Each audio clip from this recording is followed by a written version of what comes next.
All right. Fantastic. I do believe we are live. Welcome to another Sunday morning live stream. It's going to be a super casual stream today. We've got some gear spread out on the table, and I've currently got a little bit of a live jam put together in this gear. We're going to play that jam. I'm going to talk to you a little bit about the individual elements that are making up that jam, and then we're going to make some music from scratch today. I'm not exactly sure what we're going to make, so this is going to be a super fun stream. If you've been enjoying my content, be sure to hit that like button so that YouTube shares the stream to as many people as possible. All right. Hey, what's happening, Jamie? What's happening, Tony? What's happening, Wall? Can you guys hear me okay? I've got the music super low to start off with in the background, so my voice should be pretty loud right about now, hopefully. If you guys can just let me know that you can hear me okay, we'll go ahead and get started today. All right, I've got 3 cams set up today, so hopefully we'll be able to see all of the stuff that I'm working with today as well. Can you guys hear me okay? Is the audio coming through okay? I'm going to go ahead and turn up the music at this point now.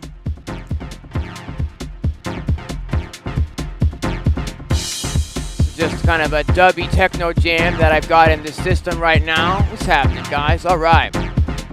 Levels are good. Thanks, Jamie. All right. So this is a jam that I've got in the system currently. Let's just really quickly go over what gear is out on the table today for this jam. We've got the Audio Thingies MicroMonsta, little synthesizer over here. I've got the Electron Digitakt out today. We've got the Akai MPC Live out today. We've got the Electron Digitone out today. We've got the Erica Synth Acid Box 3 filter going in this jam. For the main sequencer and MIDI controller, I'm using the Novation SL MK3 MIDI controller and sequencer. And I've also got over here, out of the main camera shot, a Virus Darkstar synthesizer.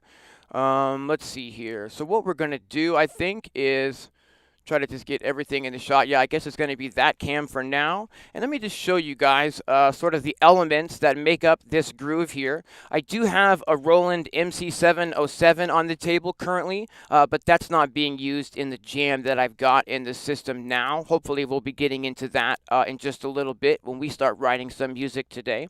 I've got a vocal sample that I'm using in this jam that I sampled from a Eurorack artist named Black Moth. And I got this from a live stream from a couple of days ago. My friend Trovarsi does a live stream called Faders Up on her channel where she talks with and does some interviews with Eurorack artists, and Black Moth was on the show this week.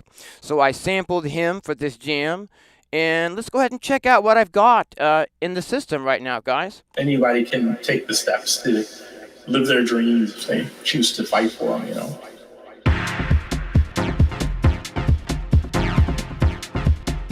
What's happening, Doug? All right. Thanks for tuning in, everyone.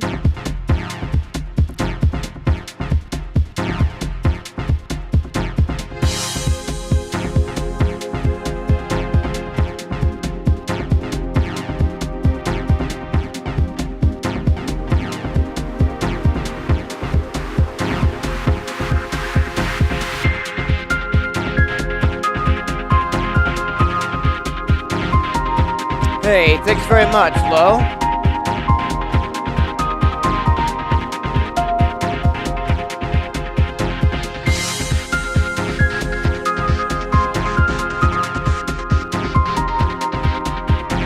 Anybody can take the steps to live their dreams if they choose to fight for them.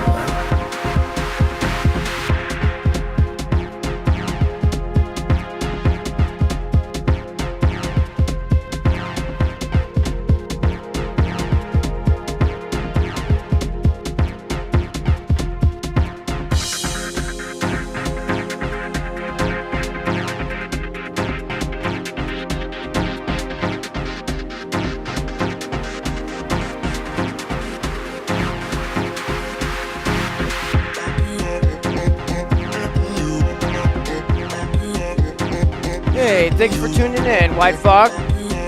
Just checking out a jam that I've currently got in the system right now. In a minute, I'm gonna kind of explain how this is put together.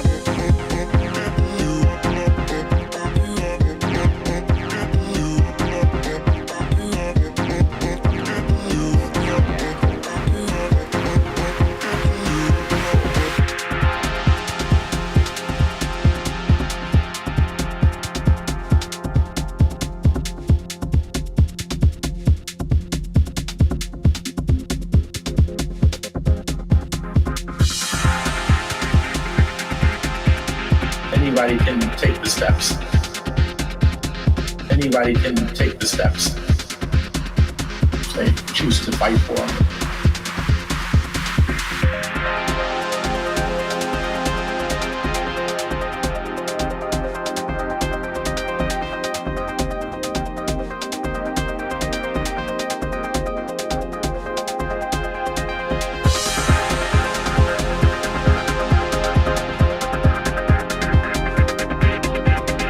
Choose to fight for it.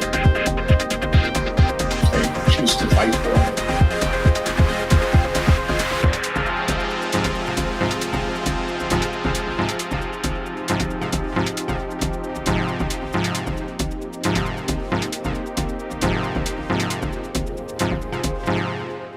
All right, let's go ahead and talk about how this is being built and how the actual individual pieces of this jam are being put together, shall we?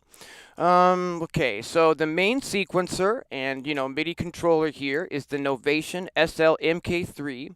What's awesome about, let's see if I can change cams here. What's awesome about this as a MIDI controller is I'm able, I don't know if you guys can see this on the live stream, but I've got 1, 2, 3, 4, 5, 6, 7 different sort of pre-programmed scenes set up here.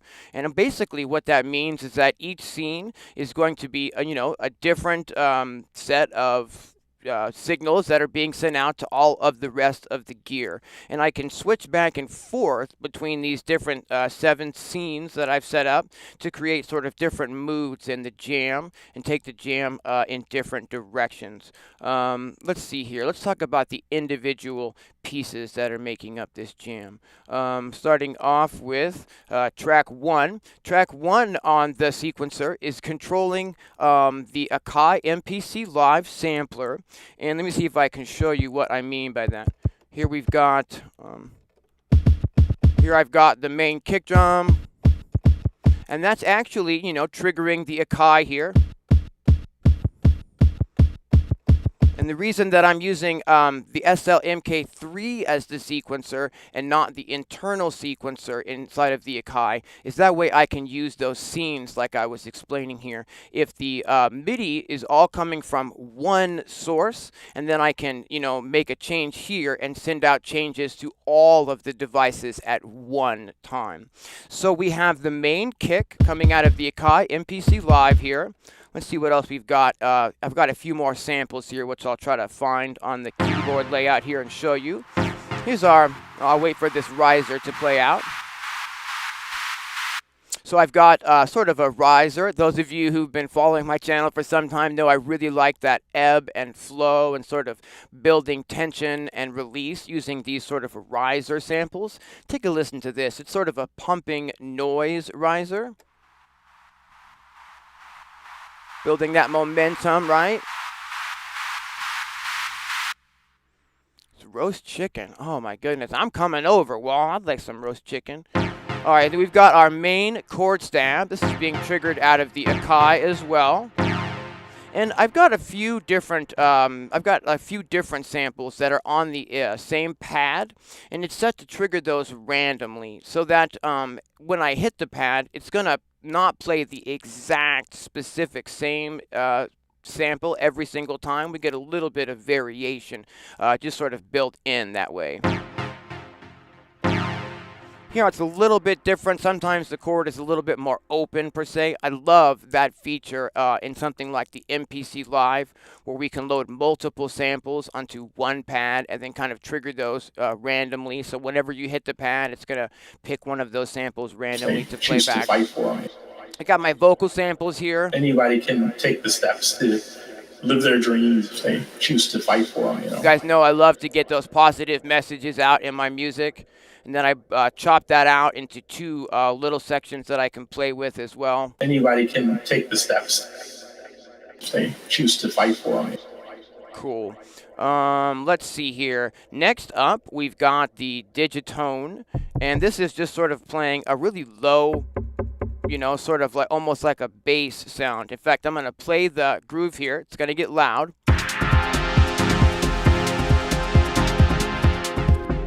See if I can turn some of these things down for us so that I can show you exactly what I'm talking about here. Yeah, cool. Okay, we're going to go ahead and let the pad trail off there. And we still got we've got a crash cymbal being played back here. But here now we've got sort of a low tone, and that's coming from for Pete's sake here, that's coming from the Digitone. So it's one of the built-in synthesizers of the Digitone.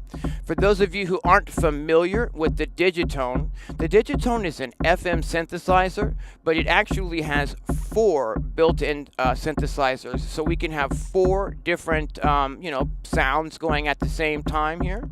All right. Hey, what's happening, Gaz? Thanks for tuning in. Hey, we got DJ Fall in the mix. Thanks, John, for tuning in. All right. Cool. Let's see here. What else do we have? Next up, we have sort of a melodic sound coming out of the Digitone. And what that is sort of a lead sound. You hear that pretty loud there. Let me get the rest of this stuff back in the mix. There we go.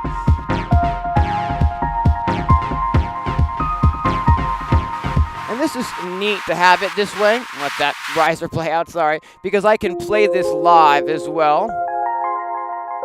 Yes, 4-part multi-timbral, exactly. Thanks, John. That's exactly what I meant to say. So this really nice kind of like high-pitched, chilled lead here. With lots of, built-in delay and reverb. The built-in effects on the Electron gear are fantastic. So this delay and reverb are just built into the Digitone. Absolutely fantastic. Let's see here. Next up, I have another part coming out of the Digitone.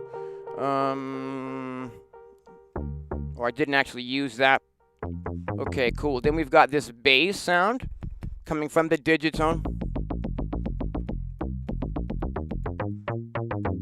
Hope you guys can hear that okay. And let's see here. Next up, we have the Audio Thingies MicroMonsta. And this is a wonderful little synthesizer. Don't let the small size of the Audio Thingies MicroMonsta fool you, because it is not micro. It is definitely a monster. I find that this really finds a home in the mix whenever I try to use it. It's a really fantastic synthesizer. They've actually discontinued the version 1 of the MicroMonsta, and they've just released an MK2 version, which is actually a 2-part multi-timbral. The original is just, 1 part at a time, but the new one, you can play 2 parts at a time. That looks pretty fantastic. So yeah, the Audio Thingies MicroMonsta, really fantastic little synth box, and I'm using it to play a pad sound, which sort of sounds like this.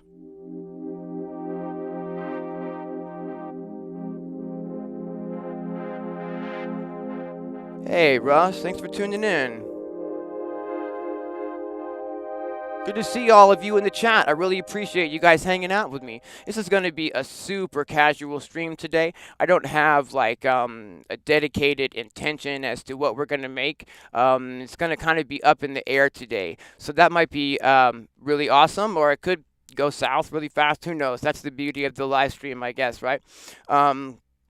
Okay, so let's see. Lastly here, I've got the virus being controlled. Let me switch cameras so you can see what I'm talking about here. Over here, we've got a virus Dark Star, and that's MIDI'd in as well. I've got it running through this Erica Synths Acid Box 3 filter, which I absolutely love. This is a stereo hardware filter, not just a mono signal you can put through it, but a stereo signal, so I'm really stoked about that. Let me go ahead and play. I'm just going to hold down a chord here, and we're running through this filter, so I can just move the cutoff, and we can start to hear that sound get filtered in, right?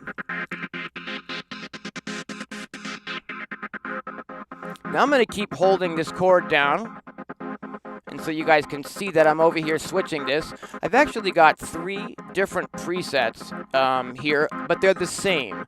The only thing that's different is the arpeggio pattern itself. Check this out. Here how the rhythm is changing on the arpeggio, on like the, the way it's playing back the chords. Yeah, the Acid Box is incredible, you guys. It's really got a sound, to it. And then one more different variation of that chord rhythm. Here, the rhythm is changing as I change the preset. Again, show you how what I'm doing with the Acid Box here is I'm just using the cutoff, and I can sort of use this as a volume as well. Check it. And pretty much just fade it all the way down, and then it's just sort of playing in the background, and when the other tracks start playing, you don't really hear it. So that's pretty much what we've got going. And what I figured we would do today is try to create something using this same setup. What we're going to create, I don't really know exactly. And here's what, here's what we're going to do to try to decide. I have a little collection of these little Russian stacking dolls. This is something that I've been collecting for a few years, and my wife gets these for me like on my birthday or Christmas sometimes. And what I've done is I've written down the names of all 6 instruments that we have out on the table today, right? So I'm going to fold up these names on pieces of paper, and we're going to put them in the cup. I'm going to shake up the cup and pull out one at a time, and that's the instrument that we're going to attempt to work with first. And again, I can't stress this enough, okay? I don't have any intention today as to what we're going to create. We're going to let sort of creativity take over, and we're just going to, pick which instrument we're going to start with, and we're going to start just randomly and casually scrolling through some presets until hopefully I find something that inspires me to start working, and then we're just going to continue on down that path. Once we get something set in the first piece of gear, then I'll shake up the cup again and draw out what piece of gear to work with next. How does that sound? I hope that sounds like something fun in the chat, right? Okay. So here we go. I'm going to go ahead and fold these up, and we're going to start working today. This is the virus, so maybe the virus will be the first thing we start with today. This one is the Digitone, so we're going to fold that up. This one is the Digitakt, so we're going to put this in the cup as well.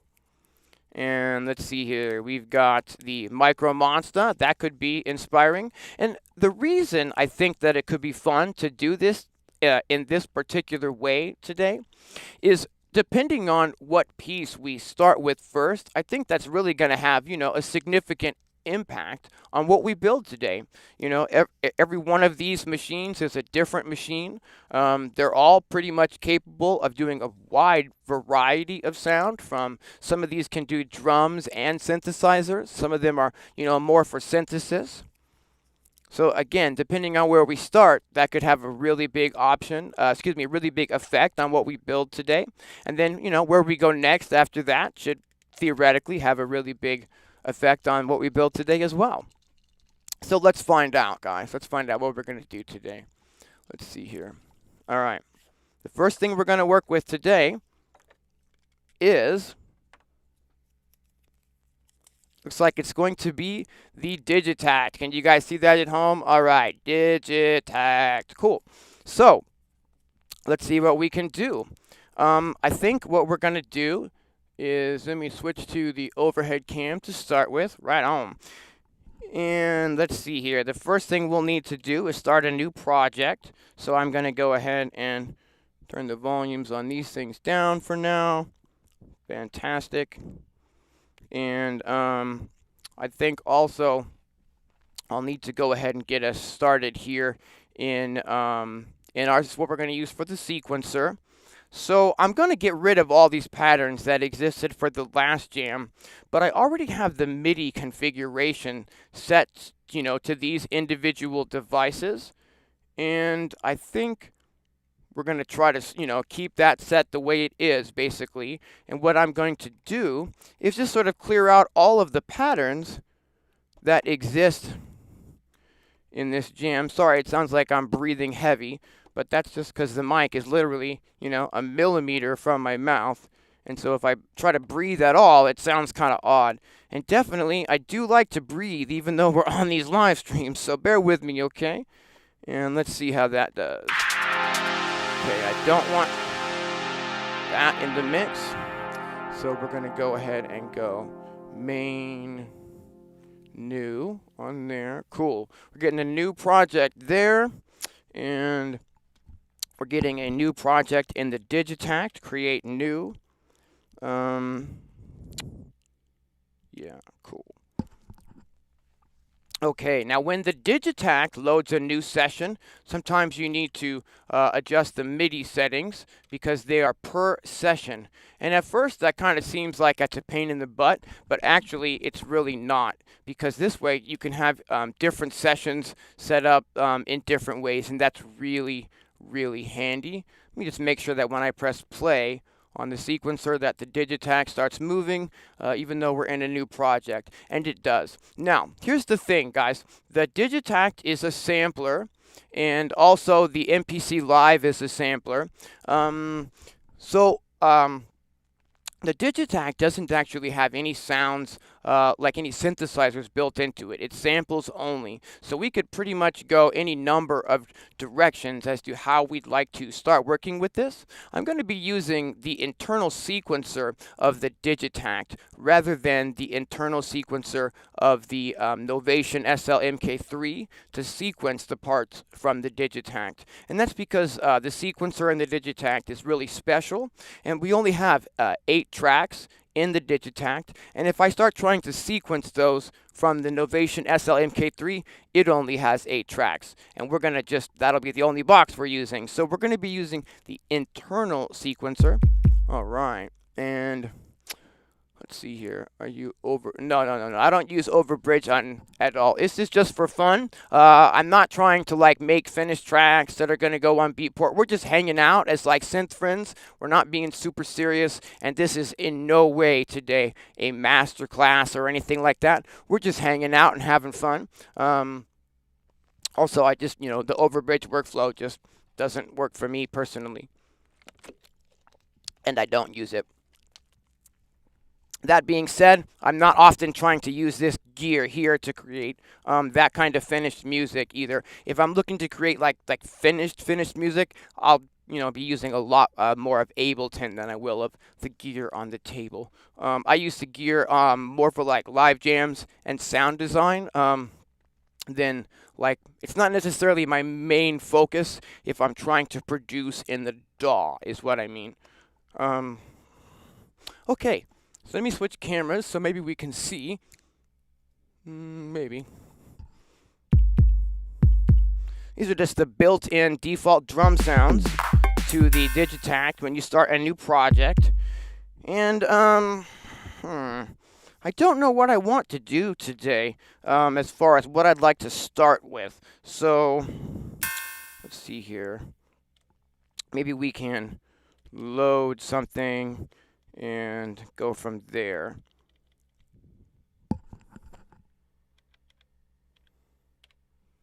I've got one of my sound banks for the Digitakt. It's called Melodics, and it has 50 melodic bass sounds and 50 melodic synthesizer sounds. And maybe we'll start with that today, trying to get some sort of a melodic element happening. In fact, what I'll do... is this in? I believe it is. Turn the volume down. Sorry, guys. Just going to scroll casually through a few presets. Dean the Machine. Hey, Joe. Thanks for tuning in. maybe looking for less of a bass sound and more of a lead type of sound to start us off with, maybe. Ooh, that has a really nice tonality to it. This is what I was talking about when I was saying, you know, we'll just start scrolling and see if anything maybe inspires me to start working with it. I kind of like that sound right there, so we're going to go ahead and load that up, I think. All right. And maybe what we'll do now is, let's see here. I wonder if I can easily make it so that I can play melodically the Digitakt using our MIDI controller here. Let me just find out if that's a thing or not.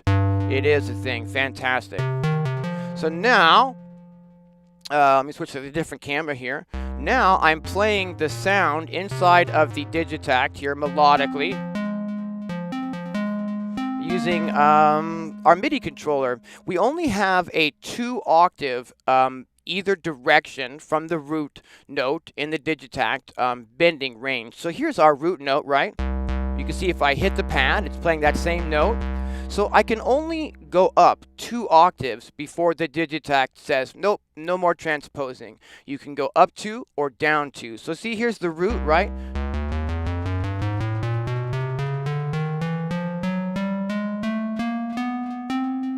And then it stops, okay? So we've got 1 octave and 2 octaves. You see what I mean?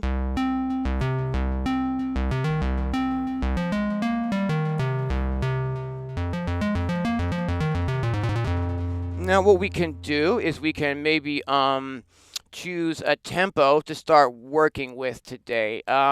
Anybody in the chat have a preference as to what tempo we work with today?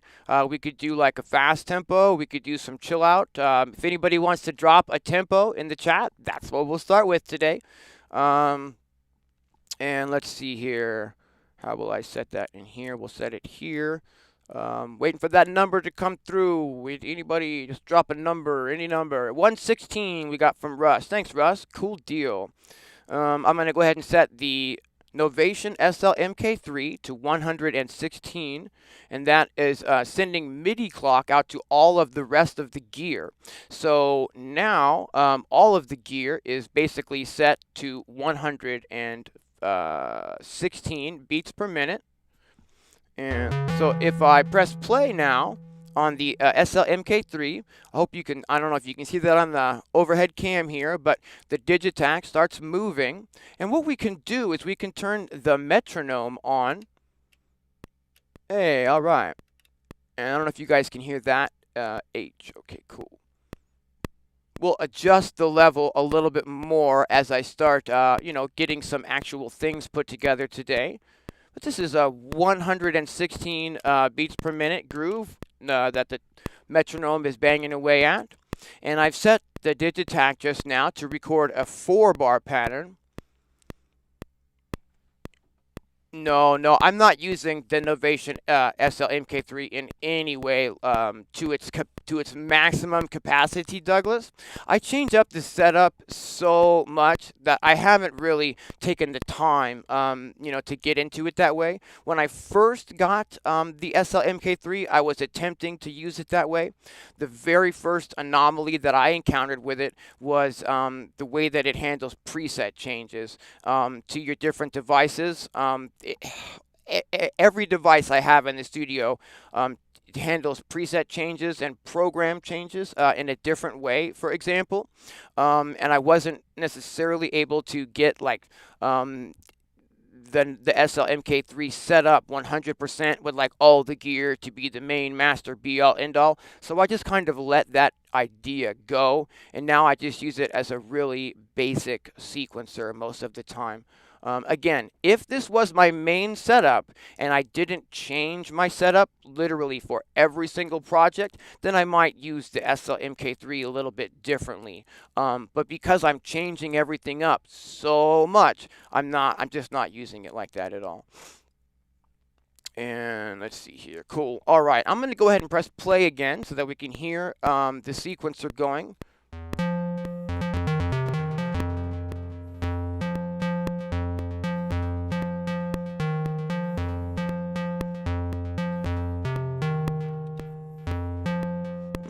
Okay, let's see here. Let's see if I can't just record something in that we'll start working with. 2, 3, and 4. 2, 3, 4. No, I'm not liking that. Let me go ahead and clear that out and start again. Function clear. Cool. 2, 3, and 2, 2, 3, and 3, 2, 3, and 4, 2, 3. Here we go.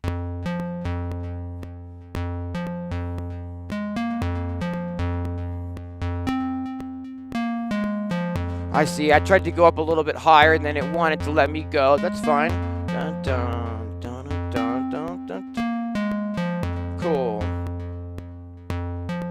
Hey, we got Vortex in the chat. All right, cool deal. Thanks for tuning in, Vortex. We're just having some fun today. It's going to be a super casual stream. We're just really casually making some music today. We're at 116 BPM right now. All right. Just getting a little bit of a synthesizer part happening.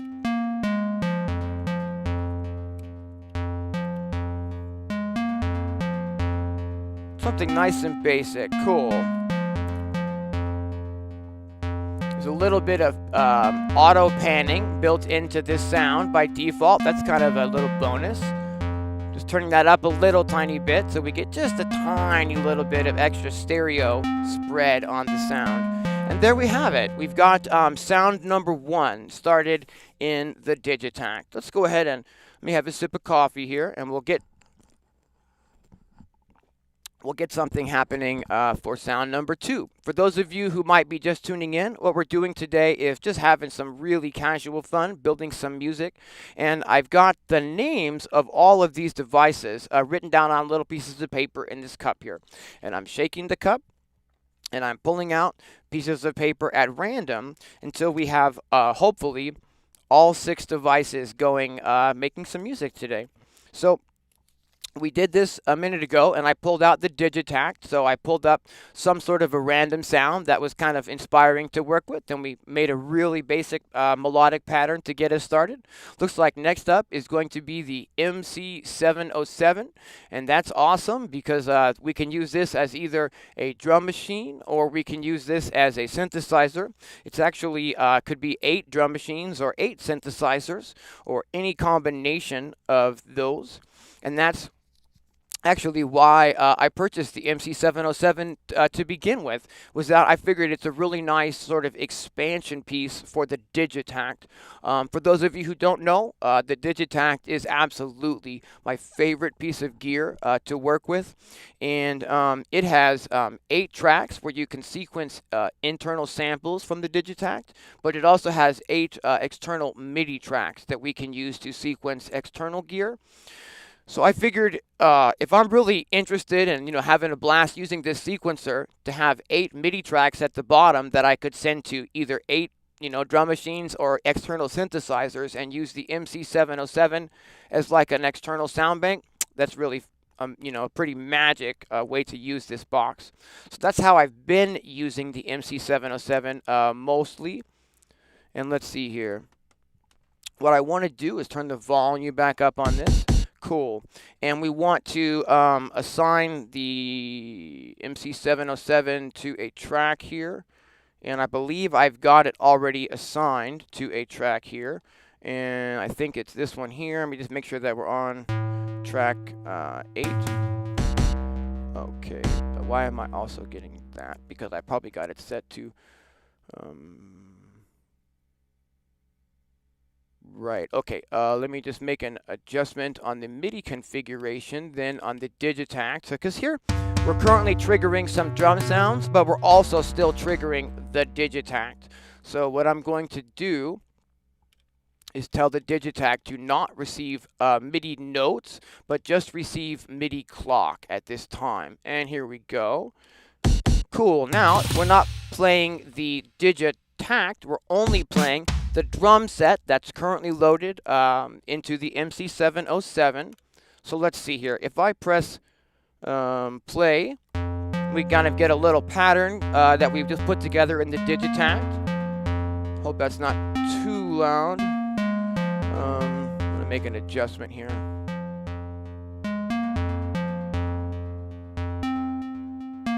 again, once we get some drums and whatnot, then I'll start adjusting the levels a little bit more according. All right. So this is a drum and bass kit that's in the MC707 right now.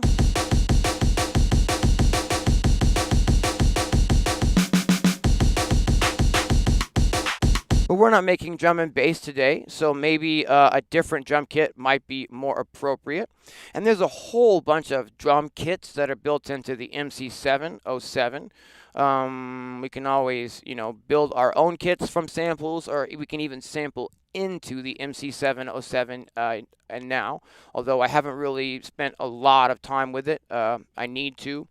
There's only so many hours in the day, Actually, before we go any further, I think what I need to do is we're using the, I don't know if I can show you on the overhead cam. We're using the, yeah, a little bit. We're using the 1010 Blue Box mixer over here, which is a mixer and also a recording device. And what we're going to do is just create a new session in this. So we're just going to go new. And yeah, I'll just call it a new project for now. That's fine. And then we'll just need to go in, and I like to turn their master compressor off per se. Bear with me for just 1 second as I adjust these levels, guys. 6. I know there's probably a little bit of a buzz coming through just now, but that will be gone in just a moment.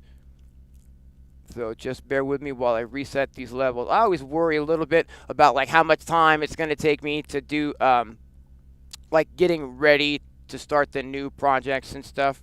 Where is that? Darn it. I'll find it. Just give me 1 second. There it is. Okay. And whoop. Okay, fantastic. That's their built-in compressor, and it jacks the volume level up like a lot, if you get my drift. And I pretty much just turn that off rather than using that. And okay, now I just need to, by default, I always turn these volumes to -6 to start with. And so I'm just going to do that right now. I've got this set up as a 6-track mixer because we have 6 stereo instruments on the desk. And let's see here. Let me see if I can't adjust the volumes here.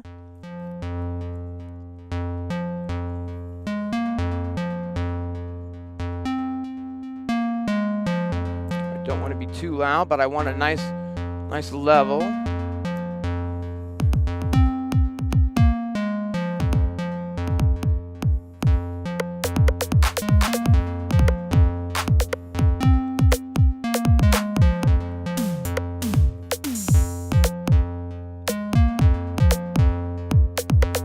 Maybe we can try to find like more of an electro, like old school kind of electro type of kit.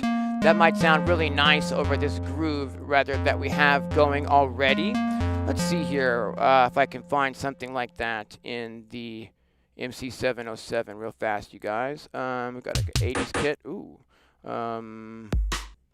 Lot of kits here, so I'm just kind of casually looking. I think I was playing one yesterday that was really fun. I don't remember what the name is, unfortunately. But maybe if I just keep scrolling. It's like an analog kit. A lot of different sounding kits in here. 90s kit.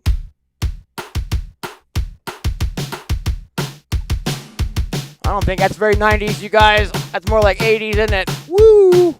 Hey, Mickey, you're so fine. You know what I'm saying? That's an 80s kit. All right. Let's see here. It'd be really great if there was like an electro kit just ready to go. I can't remember what I was playing with. It was so perfect. We got like an 808, 66 kits in here. So just bear with me while I try to get us going, because if I find the wrong kit, we'll end up making something, I don't know, not so great maybe. I don't really want such a big kick drum as that. Oh, come on.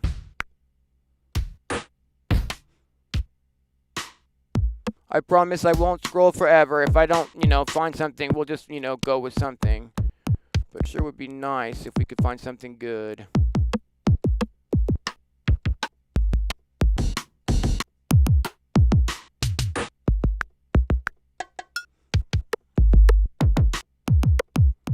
I think we're just gonna go with what I've got here then. Okay, cool deal. Or actually, maybe if I program, I'm not sure if this will work, but maybe if I program a rhythm, we could scroll through the drum kits and then, you know, hear the sounds in more of an actual rhythmic context. That might be a cool thing as well. Need a DMX. All right. All right. Let's see here.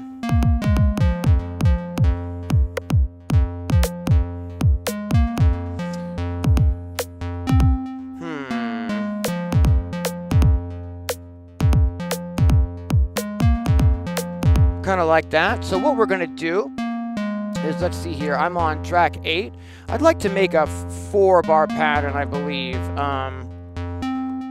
Let's see here. 1, 2, 3, 4. 2, 2, 3, 4. Yeah, cool. And I'm going to go ahead and just record in some kick and snare.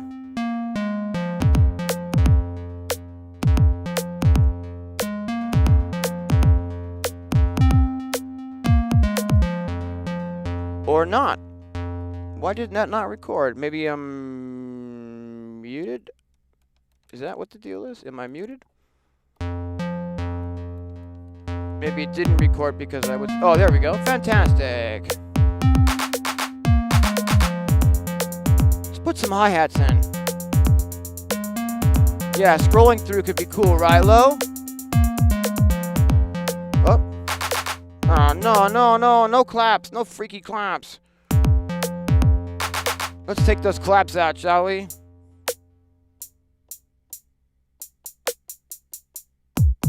Let's begin the next pattern. Okay, this one here then, steps.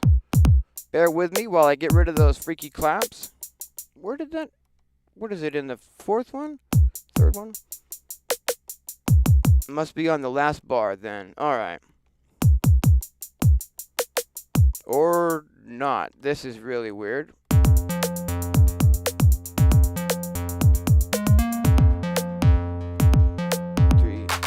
They are in pattern 1 for sure.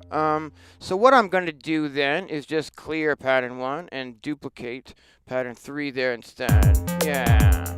All right. Yeah, we can pick the individual drums, but for the live stream, I mean, I'll be here for hours and hours if I try to build a drum kit from scratch, and we won't get any music made. So we're just going to kind of just go with something that's pre-built in the MC707 there. Yeah, cool. All right. Let's put in a couple open hi-hats. Actually, we're back to a 1 bar here. Let's fix that. Cool. And...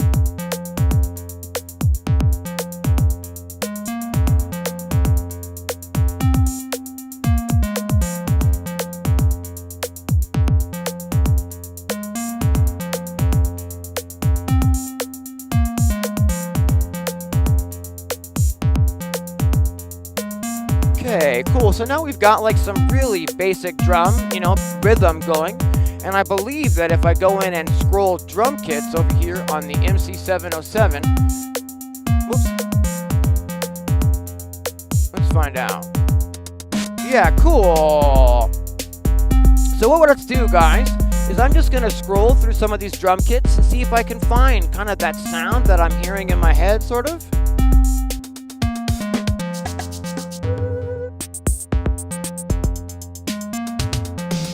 Ooh, that's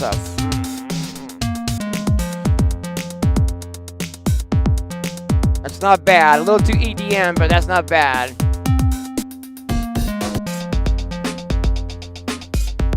Kind of a old school hip hop sound. Still not what I'm looking for, but kind of a neat and unexpected vibe.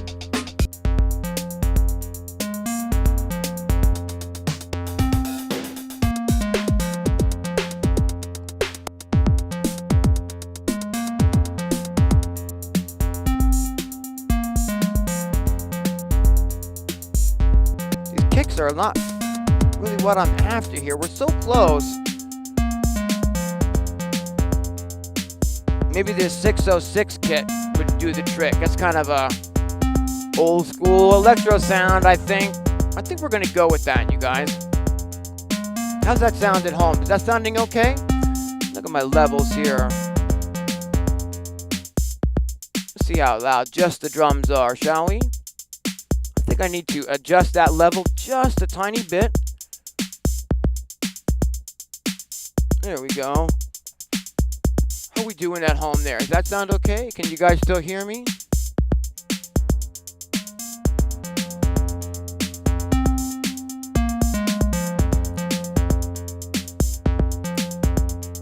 We could definitely do some streams where we do cool stuff like building drum kits, but I'm not really prepared for that today, guys, because I'm just not familiar enough with the MC707 to make it worth anybody's while. So let's go ahead and go with these two sounds. Let me go ahead and save the pattern that we've created here, and let's move forward, shall we? I'm going to go ahead and shake the cup again, and let's see what comes out next. What should we add next? What instrument here?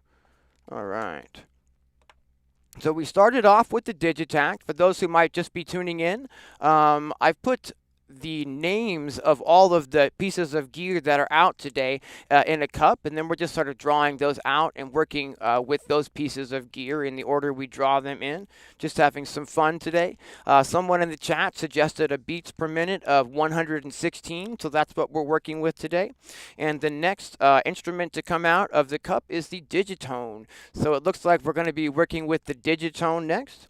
Again, for those of you who aren't familiar with the Digitone is a 4-part multi-timbral FM synthesizer. Thanks, Steven. Appreciate that. And let's see here. So if I start with the first synthesizer sound on the Digitakt, and we start working with some levels, actually we'll need to create a new project first. So load project, create new, and let me stand up and stretch for just a moment while I'm doing this. And cool. All right. Initializing project, fantastic. Okay, and I've already got it set up properly to receive a MIDI clock. Now let's see here. Fantastic. We're already sending MIDI information to the first synthesizer here. If I double tap this, we can make it so that I can play the sounds and we can just scroll through some sounds. Cool. All right. Now, I'm not a super FM synthesis programmer guy. I haven't learned how to like program my own presets in FM synthesis on this box. There's only so many hours in the day, you guys. And while I'm, busy making and editing samples or making live jams, that's not leaving me time to do other things, you know what I mean? So what we're going to do is I filled this up with presets from the Electron preset banks, and I've got sounds in all 8 banks of the Digitone here. Those banks are from different producers and whatnot, so we're going to collab with one of those producers. So why doesn't somebody give me a number in the chat between 1 and 8, and that's the bank in the Digitone that we'll start scrolling through the sounds on. So I'll just wait until somebody gives me any number between 1 to 8, and we will see what happens. We got a 6 from Low. Thanks for participating. All right, so we're going to go ahead and go into bank 6. 1, 2, 3, 4, 5, bank 6, and I'm gonna go ahead and scroll to these first sounds. Looks like those are drum sounds. Okay, then percussion and more kick. What I'm looking for is hopefully something melodic because we're using the MC707 for the drums here. So I've scrolled up till we've got some melodic content in bank 6. Fantastic. I'm going to go ahead and just play the groove, and we're just going to really casually start scrolling through some presets here in the Digitone and see if anything kind of gels with the vibe that we're working on. All right. I'm writing in the key of F minor today because that's the key that I'm most familiar in playing in. So for these live streams, that makes things go a little bit smoother.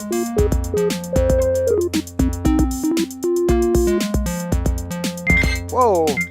Sometimes the levels on these sounds and the Digitakt can vary quite a lot, as you just heard there.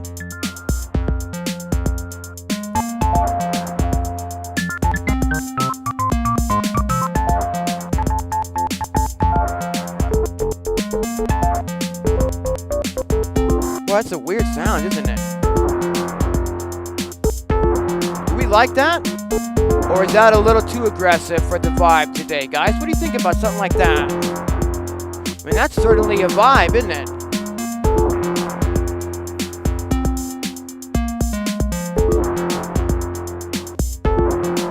Let's see what happens if I put that in. I'm still waiting on someone to say kind of whether they're digging that or whether that's too much.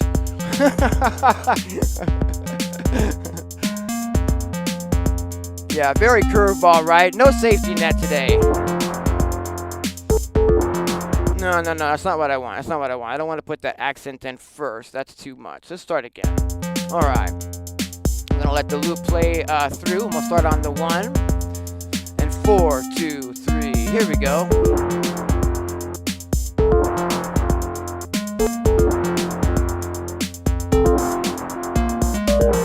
No, I don't like that last note. We'll take that out.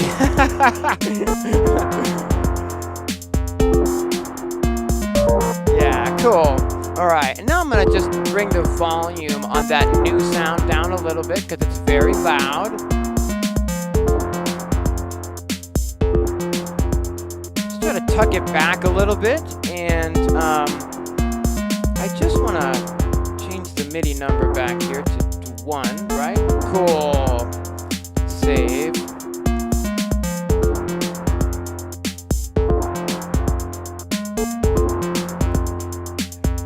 What let's do is let's put a little bit of effects on that sound, whoops, as well. Let's see here. We can maybe put a little bit of reverb and delay on this new sound here. Yeah, you guys know I kind of like to typically put a little bit too much reverb and delay on stuff and get that sort of chill vibe. Let's make a few adjustments to the reverb and delay here, shall we?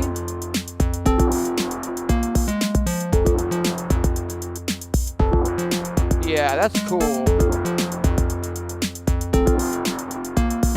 Yeah, usually a good sign while you're laughing, right? When you're laughing while playing. All right.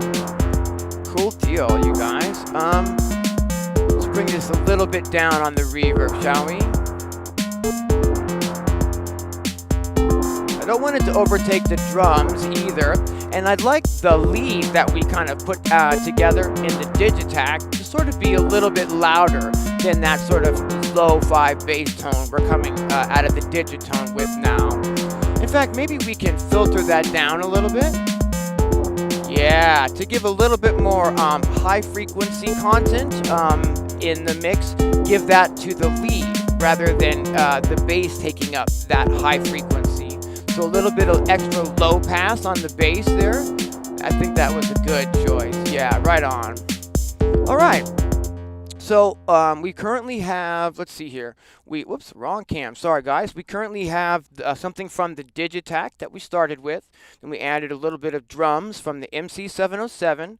And now we've added a little bit kind of a lo-fi sort of bassy type of sound from the Digitone. Let's go ahead and see what we should add next. I'm going to go ahead and shake up the cup. If anyone is just tuning in, we're using just sort of the cup today. I've got the names of all of the gear that's out on the desk in the cup. And this is allowing us to kind of have some random determination what we're working with and what we're building today. The next up is the virus, guys. Let's add the virus to this groove. That should be awesome. For those who were here in the beginning, you might remember that I have the virus currently running through the Erica Synths Acid Box 3 filter, and we're going to keep that connection going.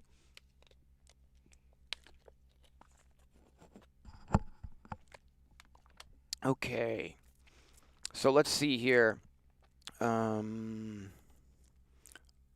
Virus, and I got the volume down. Oh, cool. All right, we're not gonna have to re-MIDI anything. So, just for fun, let's see what the current preset sounds like in this groove. Just see what happens.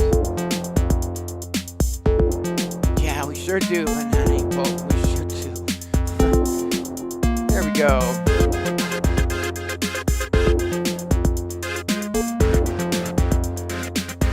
Well, that's kind of cool, isn't it?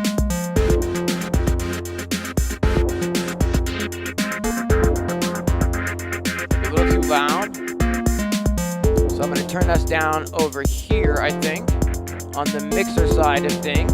That way I can keep, I'd like to, if something is too loud, I really suggest being able to turn that down on your mixer. I like to leave the volumes on the individual pieces of hardware up as loud as I can get them, if I can, get away with it at full volume, and then just bring the sounds inside of the boxes down as needed, and bring your mixer channels, I said that wrong. Don't bring the volume down in the boxes. Bring the volume down on your mixer instead, because what that does is it lowers your overall noise floor.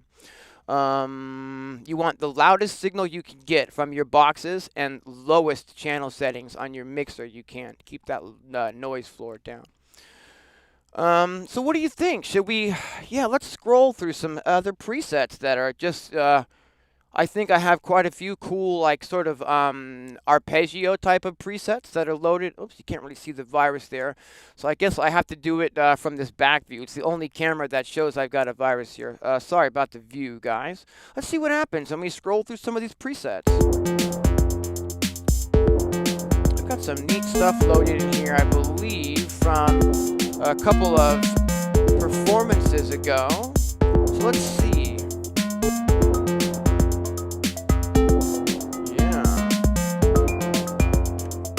Maybe bring the volume up while we're scrolling, though.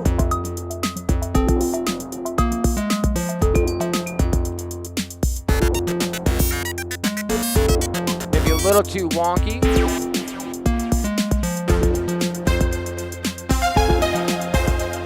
Ooh.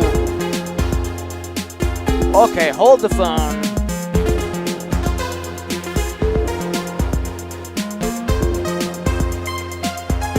I'm just really a sucker for anything that has a lot of sort of reverb and delay on it, and kind of, there's this atmosphere coming through that sound, even like a good 5-10 seconds after I played it. I think we're gonna go with this. Unless someone's opposed to it and wants me to keep scrolling, let me know.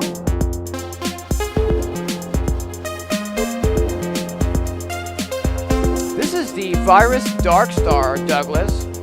I absolutely love this synthesizer, and it is sort of, let me see if I can move this camera just a little bit. Actually, let me change the cameras over here so I can show you guys. Yeah, it's this one. Cool. So this is the, whoops, everybody bear with me while we go for a ride here. This is the Virus Darkstar synthesizer, and it is basically like my real synthesizer in the room, if you get what I'm saying. Like, for instance, the absolute best sounding Roland 303, like TB303 sound, I get from the Darkstar, not from any sort of Roland clone or anything like that. It is such a powerful synthesizer. It's a multi-timbral synthesizer, but I, again, just kind of don't use it that way. When you try to get it going with Ableton, I find it a little bit strange, and I really don't really care for using audio over USB. I really just am using it as just a single voice synthesizer and no USB, just the audio connections only. But yeah, TI2, absolutely. Okay, so let's see here. If I just press play, maybe we can come up with a part to play on the Virus. And what it might be neat is, since our other parts are like 4 measures long, maybe we can make this one like an 8-bar part, so that it has a little bit more, I don't know, I don't want to say evolution to the sound. That sounds a little silly, but something like that, you know? Yeah, that is the Virus everybody wants. Alright, let's see. I'm trying to decide now, I guess, whether I want to play like a middle octave or like a higher octave content than what we've already got. Let's see. Yeah, I think up here is where we want it. Do I want it that high? I think this might be too high, so if I go down an octave again.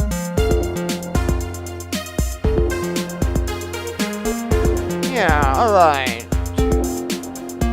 We got 5, 2, 3, 4, 6, 2, 3. 3, 4. Who knows what's gonna happen? Cause it's a live stream. Here we go.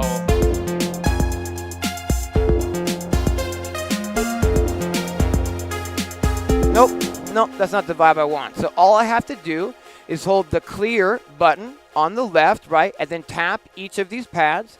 These pads are representing the amount of measures that the loop I'm creating is. So I've highlighted pad 1 through 8 so that I've got an 8-bar pattern, and we'll try again. Hit record. 4, 2, 3, here's 5, 2, 3, 4, 6. Hey, what's happening? We got Expectus in the chat. Thanks for tuning in. Here we go.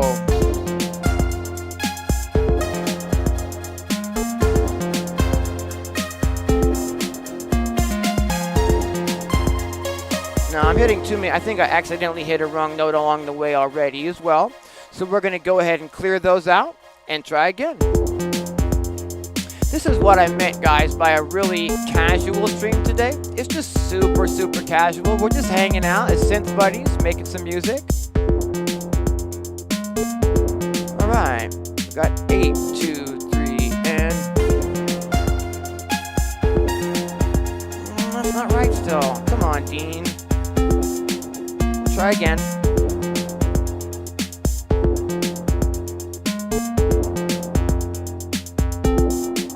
Here we go. Bum, bum, bum. I want it to go down to that C is what I want. Dun dun dun dun dun dun dun dun dun dun dun dun dun dun. All right, let's see about that. You guys hear that tail of the sound that's just hanging in the air? I love that, you know? 5, 2, 3, 4, 6, 2, 3, 4, 7. Will he get it right this time? Who knows? Come on.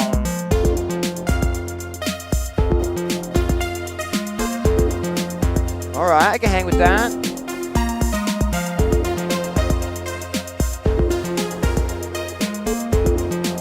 Yes! All right, boom. Come on. Yeah, reverb for days. I'm about it. Is that a little bit too silly? Is that too much? Like reverb and delay? Should I tame it? Or should we let it just float over everything like that? Let me know in the chat what you think. Should we let this just be huge and float over? Or should I tame that just a little bit? You decide. See if I can bring this patch down just a little. Actually, like I said before, I'd rather bring it down over here on our mixer instead. That's channel 5, right? Okay, here's... That's better. Nice. Alright. Keep it. It's great. Let it go wild. Hey, thanks everyone. I appreciate that. Cool. Alright. I'm seeing a little bit of a problem. Oh, that's a great idea, G-Dub. I like that. We're going to get back to that. I see a little tiny problem here, and I'd like to share that with you guys. Let me change cameras so that I can do that. Okay, so what I'm doing is I'm using, I got OBS open here. That's what I'm running the stream with. On the far right, I've got the YouTube chat open so that I can chat with you guys. And on the left, I've got Ableton Live open.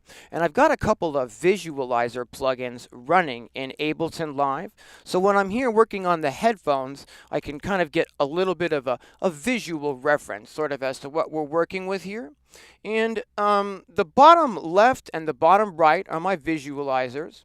And if I play the groove, and I show you what I mean by opening up one of these visualizers. Alright. And I hover the mouse over it. There we go. Fantastic. Okay. Now it starts to sort of freeze those frequencies, right? And you can kind of see visually those frequencies banging, around over there. But what we're going to do, I'm going to see if I can show you here, is do you see this crazy peak over here on the very high frequency content? I'm not exactly sure what is causing that, but I, noticed it when I looked over at the visualizers, and we want to do whatever we can to get rid of that. We don't want this weird peak coming up in the super high frequency content, because what that's going to do is that's going to fatigue the listener's ears, and we absolutely do not want that with our music. So what we want to do is we want to just take a moment and we want to find out what's causing that. I believe it's the hi-hats from the drums, and we can totally fix this with just a little bit of EQ from the mixer. Let's see what we've got here. I'm going to turn the volume down on everything but the drums, right?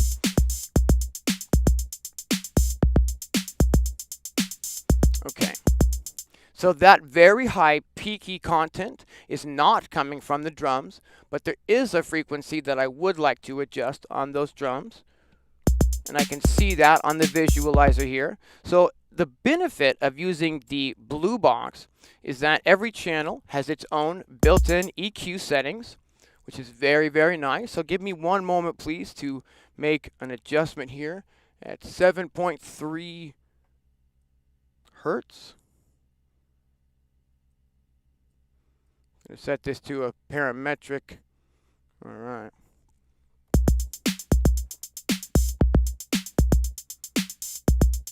A little better.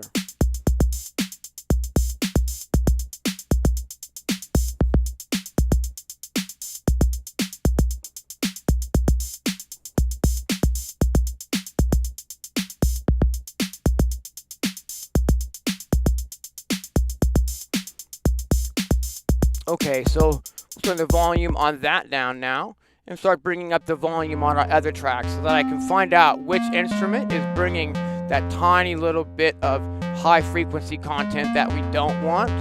It's not coming from the Digitakt. So I'm using the visualizer to kind of help, track down where that frequency is coming from. And it's definitely maybe a little bit part of it is from the Digitone. But the real culprit here is the virus. So using headphones, I definitely, miss out on some of the frequency content, and that's why I really like to have these visualizers open so that I can, see if something is like going a little bit screwy, we can just fix that. So what I want to do is on the track that the virus is going on, we just want to, let's see here, cool. I'm going to set this to like a high cut filter. And I'm going to keep playing that and just make a couple of adjustments on my EQ. I think that already took care of it.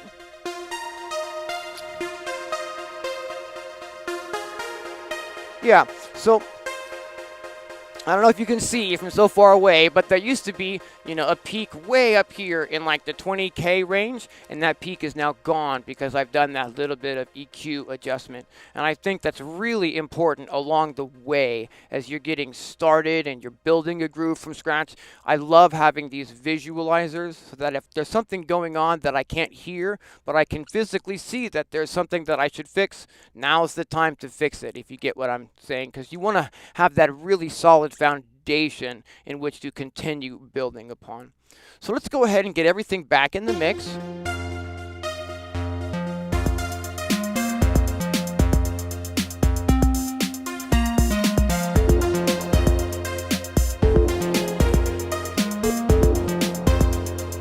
Yeah, we're looking a lot better now. All right. You got it. That's exactly right, John.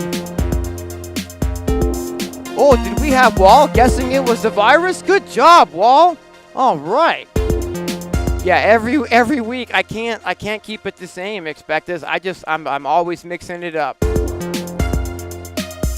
All right. How is the volume on that lead there at home? Is that lead overwhelming, or is it where it should be? What do you think? Sometimes it's hard to tell with headphones. But if I start filtering it, oh, come on. That's the Erica Synth Acid Box 3. We can pretty much go way down here and kind of almost remove it, right? And all I have to do, I'm just moving this cut. Sorry about the camera wire across the filter, guys, but I'm just moving the cutoff. Do you hear how that just really brings it in?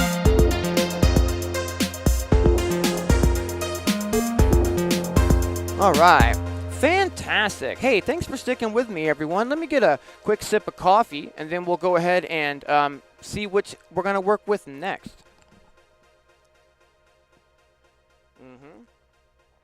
When you're just kind of hanging out and the sounds are still bouncing, and oh, I just absolutely love that. Okay, so let's see what we've got here. There's only 2 left, so what's it going to be? Either the MPC Live or, I don't know. What do we have here? We have, oh, of course, duh. We have the MicroMonsta. Let's get the MicroMonsta involved. That's going to bring us another sort of melodic element. And we can just sort of scroll through presets on this and see what we can find.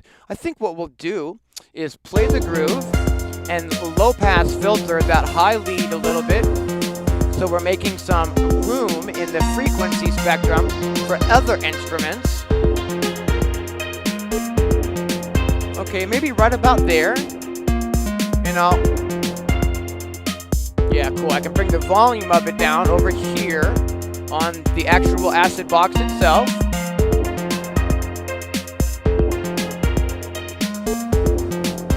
Cool. So let me just, there we go. Do you hear I've now tucked that back in the mix? Hey, thanks very much, Uncomplicatable. I really appreciate that. For those of you who don't know, I've been at this since 1994. I've been running electronic sounds and making sound banks and sample packs for literally like over 25 years. So I really like to mix it up and keep things fresh and interesting with the setups and whatnot. Okay, here we go. And we're going to be working with the MicroMonsta now. And let's see here. If I go, I believe I already have, yeah, cool. We're already midied up here. And what we'll do is just go ahead and start scrolling through some presets, I think. I think we'll just kind of go back to the very beginning of these presets and just casually start scrolling through these sounds and see if anything sort of jumps out with the, the mix that we've got going here. Get your mind right, crew. Oh, get your mind right, crew. Hey, right on, man. Thanks for tuning in. I appreciate that. All right.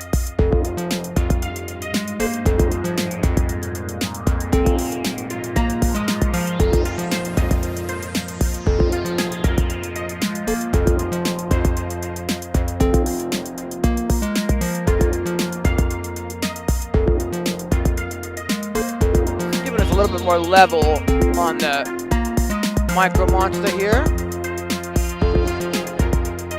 In fact, it's likely that we're probably going to be using over here the Darkstar as that lead, and then maybe we'll need some room in the mix for another sound. So I'm going to turn the volume on the virus down while we scroll through these presets on the MicroMonsta. Hey, what's happening, Grant? Thanks for tuning in. Just a super casual stream today.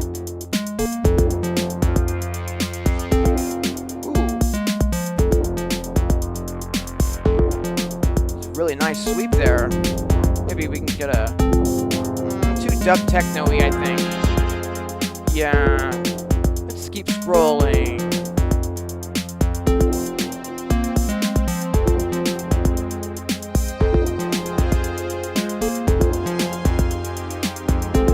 That's nice, but I don't know that we need a pad, really. Let's keep scrolling.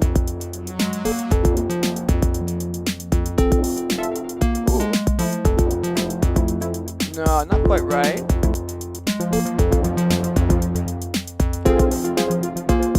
A bit of an ARP there.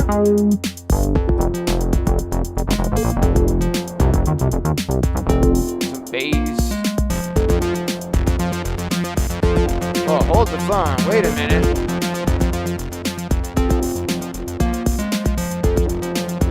Oh. Oh, oh, oh, oh.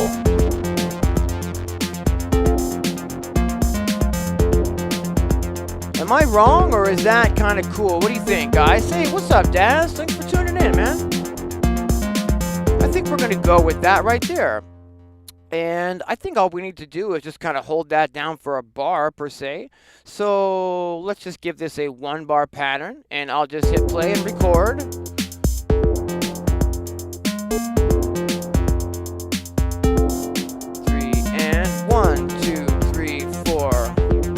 Now I'm just going to go into this step here and make sure that the gate time is holding for a full 16 steps. Cool. Maybe bring the effects down a little bit on that new sound so that we can have some room in the mix for those effects to come in from the virus. Sounds good. Hey, thanks, Joe. All right. Less effects still, I think, on the new kind of bassy sound. So we've got quite a bit of range. We can do some filter movement on this. Tuck it back here. Yeah, we'll tuck it back, bring the volume up, and then bring the volume down on the mixer. I just want to stress that again, that we want to bring the volume on our boxes as much as we can. If you can have the volumes on your boxes maxed out, that's awesome. And now just bring the levels down on your mixer, and that lowers your noise floor. You don't want to, like, for instance, leave the volume on your instruments at like halfway, but then all your volumes on your mixer are up real loud, because that creates a really loud that noise in the background, in the background that nobody wants to listen to. So try to keep the volumes on your devices up and the volumes on the mixer down if you can. I'm gonna go ahead and solo our new track. Whoops, I'm doing that wrong. Yeah, cool. And now what I can do is I can get my visualizers up on the screen and take a look at this sound. Yeah, cool. We are pushing a little bit too much, that's what I figured, in sort of the mid-frequency range on this sound here. So what I'm going to do is I'm going to use the built-in EQ on the Blue Box mixer here, and I'm going to make a little bit of adjustment to those sort of mid-frequencies. Bear with me. I'm just going to dip those down a little bit. Oh, yeah. This is giving, our other instruments more room to breathe in the mix. Let me just see here. That's much better, but we still need to tame right about, I can see here, we need to tame right about 755 hertz. So I'll go ahead and make that adjustment. Now, if we don't take the time to kind of give each of these instruments their own space in the mix, we end up with, a lot of mud, extra muddy stuff in the mix that we really don't want. Oh, that's much better. All right. Yeah. Get everything back in the mix going.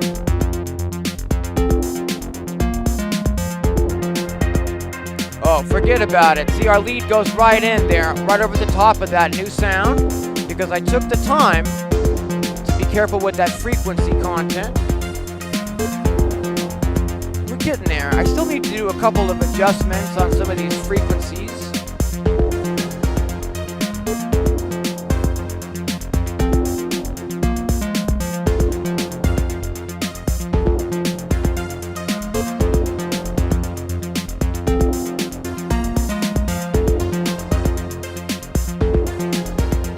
So what I'm doing is just kind of bringing that bassy sound back in the mix so that our lead synth sound here has more room to breathe over the top of that in the mix.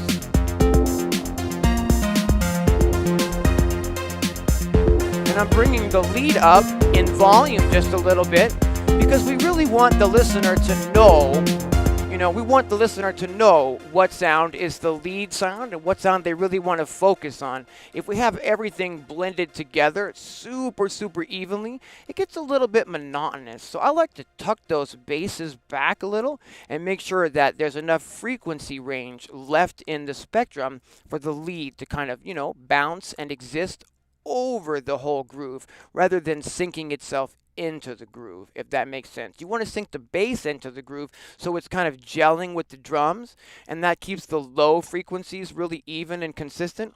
And you need to carve out some of those frequencies of those instruments a little subtle bit to have room in that frequency spectrum for the other instruments to breathe as well. Let's see here.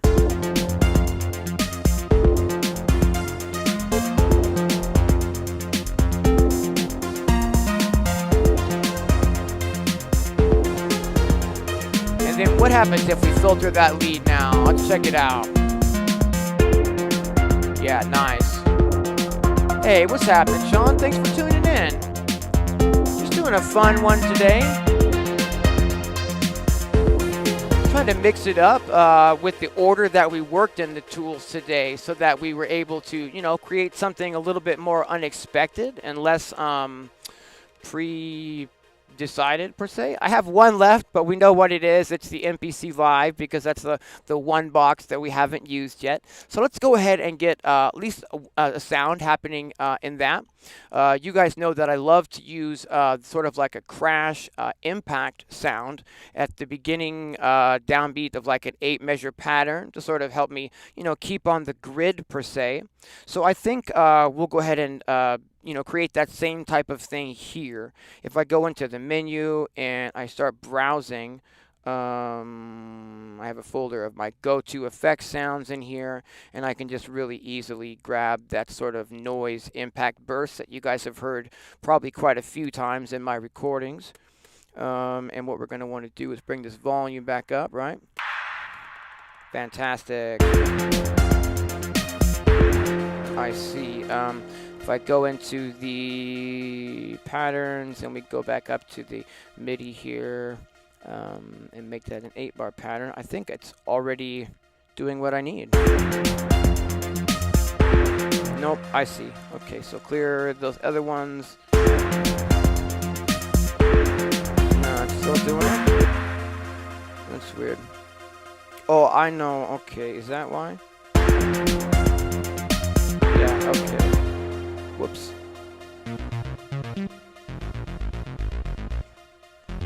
Yeah, I think I lost our bass line there by accident. No, I didn't. All right.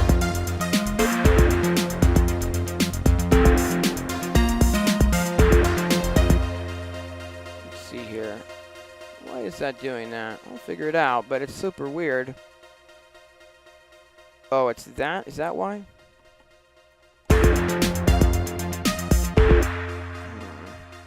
What? Something else is triggering my MIDI or something. Let's find out why. Yes, it's this. That's weird. Oh, it's a MIDI channel thing, which I can fix. Cool. Let's see here. I just need to set the MIDI channel differently on the Akai. No worries, because we got a new session. Okay, so let's see here. If I double that and we go tell this MIDI input 1 and then channel, let's go with channel 5, I believe is what I want. No, maybe I want 9 then. What I want, why is that receiving on every channel? That's really strange. Oh, I see. Okay. I'm on MIDI here, and I do believe we want that to be 6 then. Yeah, fantastic. Okay, good deal. Sometimes the MIDI routing is a bit of a pain in the butt, so thank you for your patience, everyone. Yeah, cool. Okay.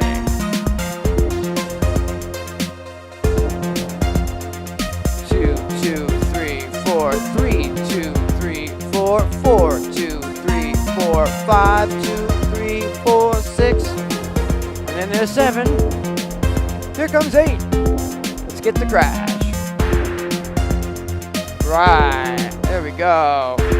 Cool. Hey, what's happening? We got Sue Achu in the chat.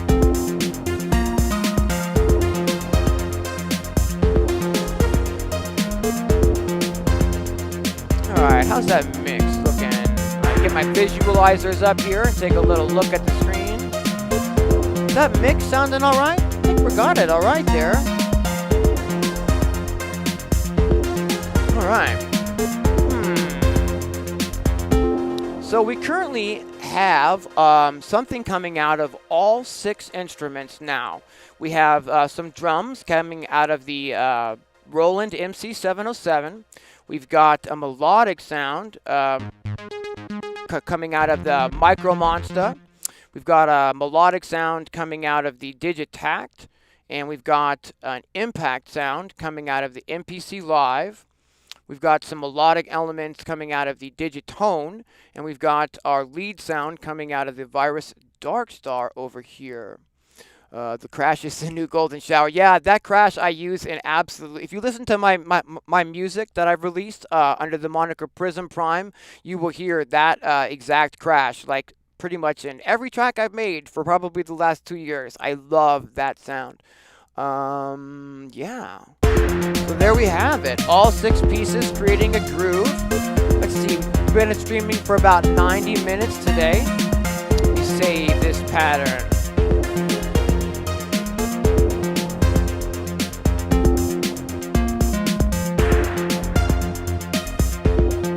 Let's go ahead and put a high pass filter on that crash sound real fast.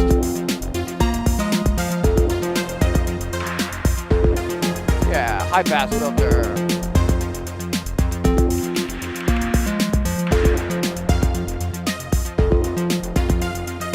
Maybe give that crash a little panning in the mix as well to give it a little bit of its own stereo space. That Zildjian crash is a great crash as well. Well, I like to get that one in too. All right. Good craft worky, right? A little bit of that electro vibe, right?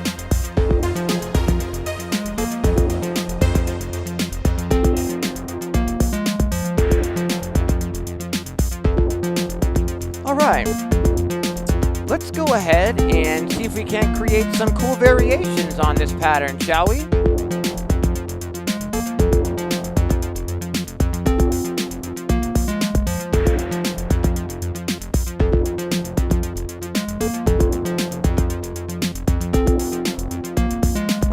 Okay. Oh, no, that's not what I want to do. Hang on. Sessions.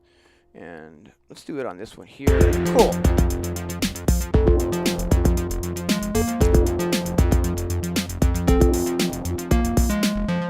All right. I've cleared out the drums. And what we're going to do is to try to create like a second drum pattern. So we've got a variation happening here. And I think what we'll do also is maybe remove our Digitone pattern for this section. Yeah, so that we can give the MicroMonsta sort of arpeggio here a little bit of room to breathe. Yeah.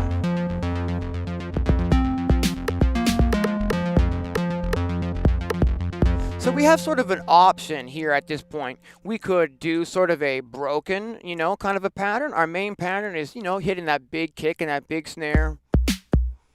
But over here we have a nice rim, so we could do kind of a chilled pattern if we want. Let's see what that does.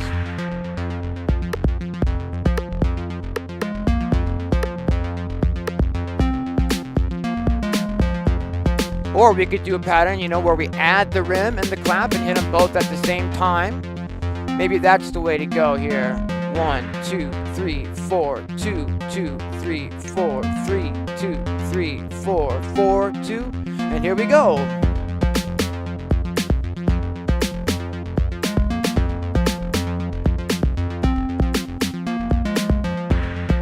Cool. Let's go ahead and put some hi-hats in.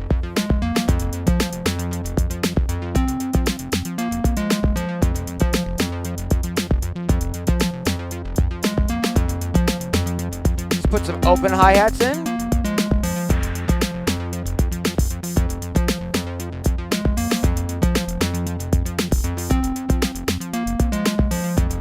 Go ahead and take record off here and see if there's any other sounds in this drum kit maybe we want to add.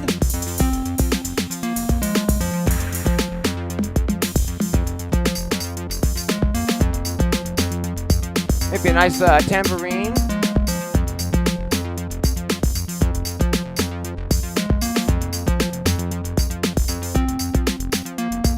Thanks, Jamie. Thanks, Russ.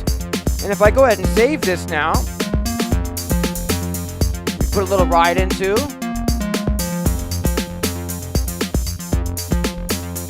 Hey, have fun with your dinner, Walt. Thanks for tuning in.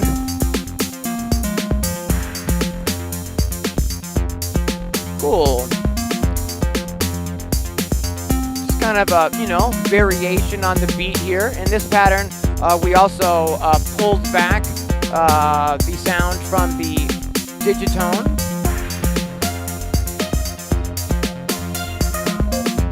Cool. So now we actually have two patterns that we can go back and forth between. We can go back to the pattern that we started with, turn our lead up.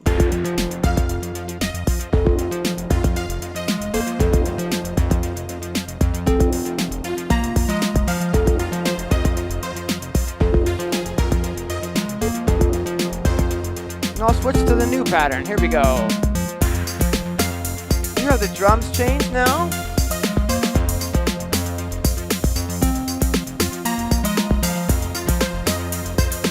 Go ahead and copy this pattern to the next pattern over. Cool. Now I can make a variation here, and it'll be a new variation. And let's see how we want to accomplish that.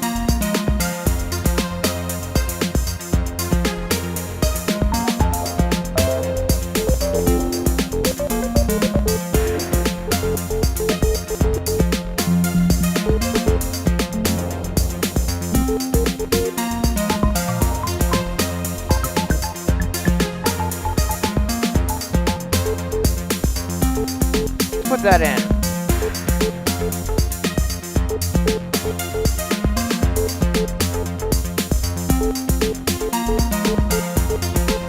Just a little bit of an extra melodic pattern coming from the Digitone now in our third pattern. So here's our second pattern. And if I change to the third pattern, it'll add that new sound. 1, 2, 1, 2, 3, change it. It didn't save it. Let's record it again then.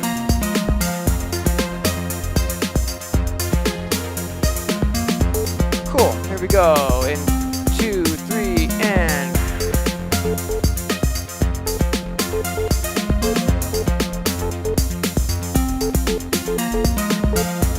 Cool, I'm gonna go ahead and save that now.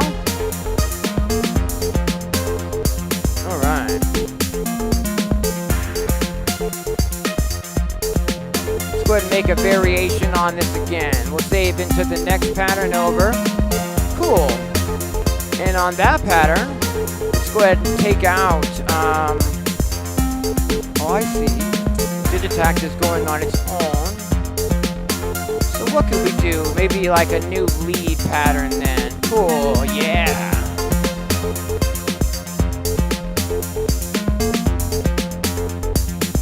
And 2, 3, and.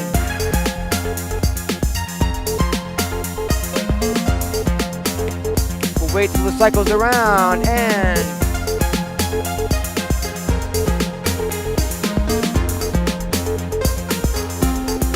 Here we go. Nope, it didn't record.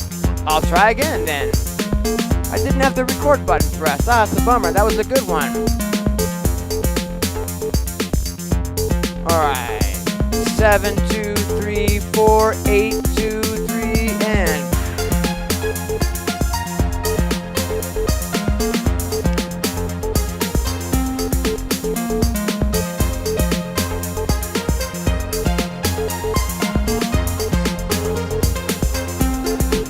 How's that? Just something different. Cool, we'll save that. Now we can go ahead and jump back and forth between some of these patterns, right?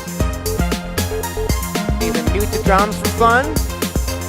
2, 3, and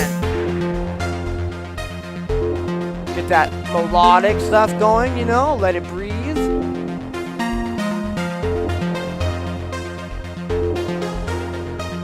1, 2, and 1, 2, 3, here we go.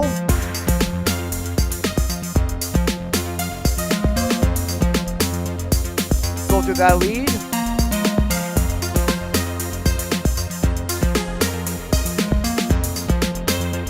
Change the pattern. Come on.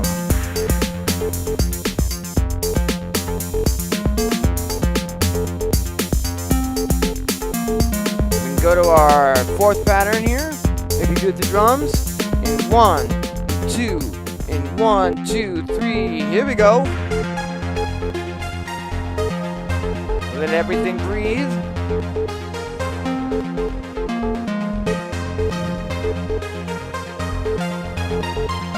One, two, and 1, 2, 3. Here we go.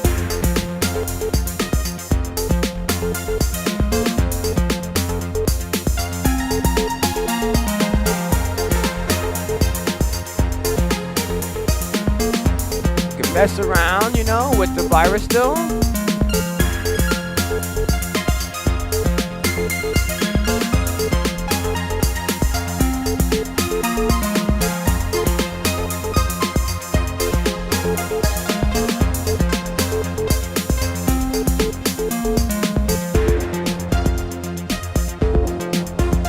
Hey, thank you, Sean.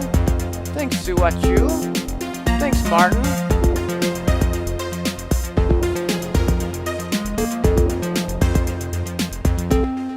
And there we go. We've created a bit of a groove with some different variations in it using the Novation SL MK3 sequencer as the master MIDI controller and sequencer. It's controlling all of the devices, sending clock to everything, and we're using its internal sequencer to sequence our drum patterns and sequence our melodic elements as well. Let's see here. We've been going for just over an hour and a half, and we got a really great pattern today. I definitely want to answer any questions. If anyone has any questions in the chat, whether they be related to what we did today or just, music making in general.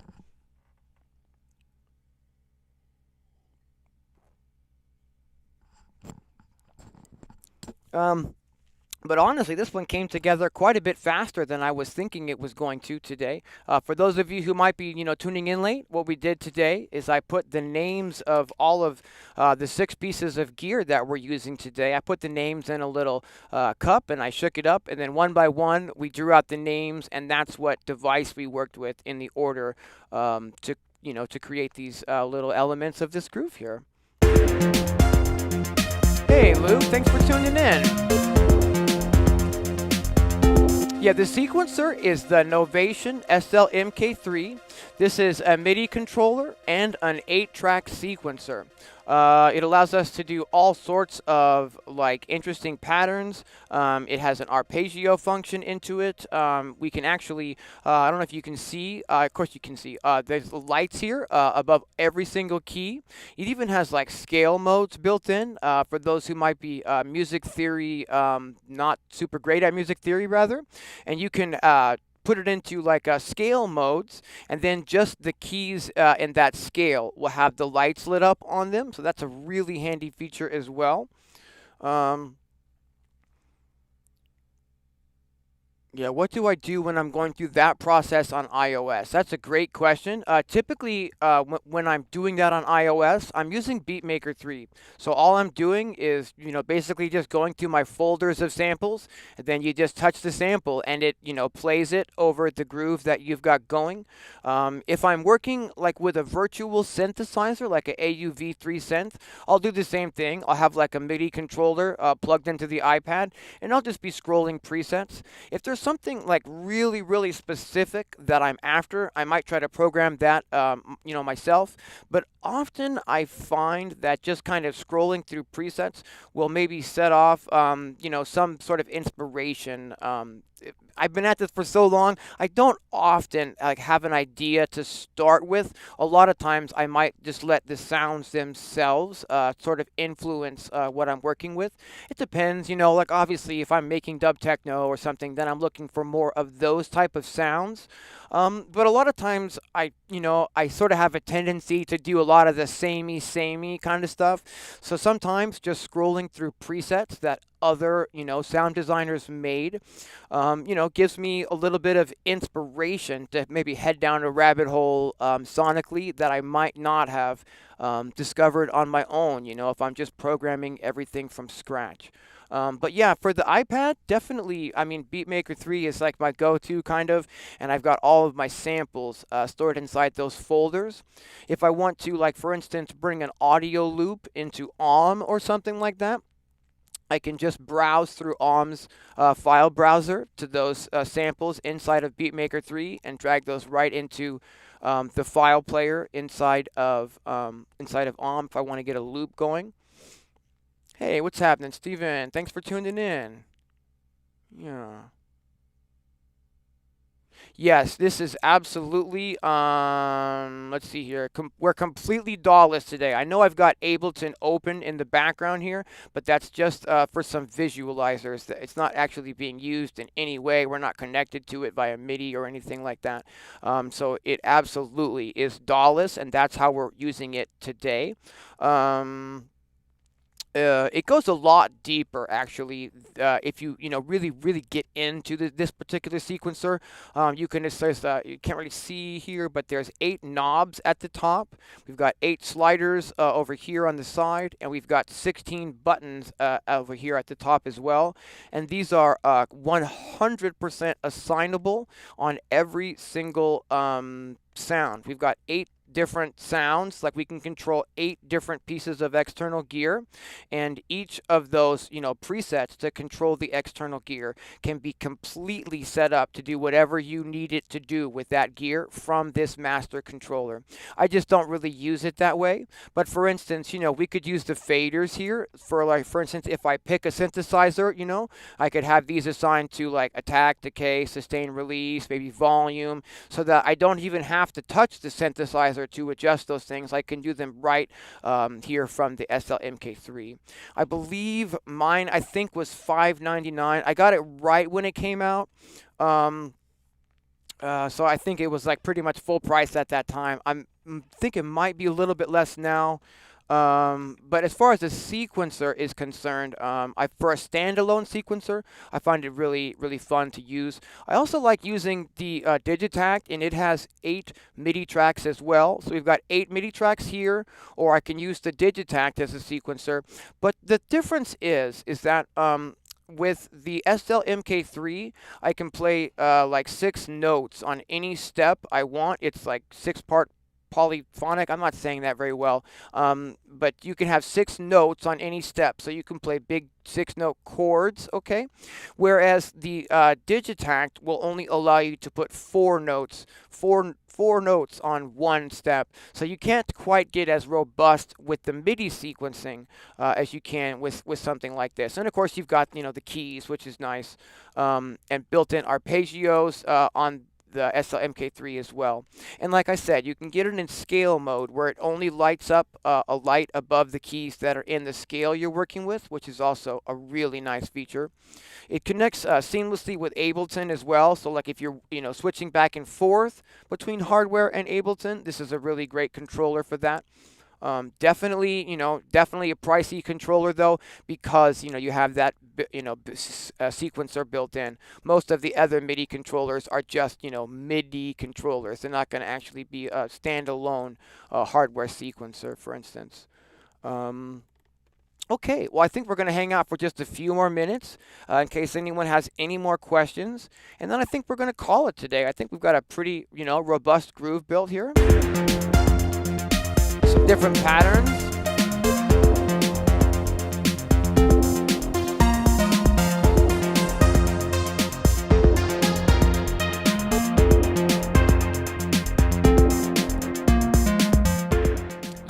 Absolutely, John. It doesn't need a PC. It is absolutely standalone. The thing is that if you want to get in and you want to make those custom routings to your gear, you want to set it up to work with your gear the way you want to, then you will need to go into the computer and use their component software, to get that stuff set up to your have to go in the manual and be like, what CC number is the cutoff and what CC number is the attack, and sit there and assign all those individually to your synthesizers. And then you can save those inside of the MK3 and pull up those presets, whenever you want. So you really only have to do that hardcore mapping one time, but it is a pretty hardcore mapping, you know what I mean? I don't really use it that way. It takes a lot of time to set up.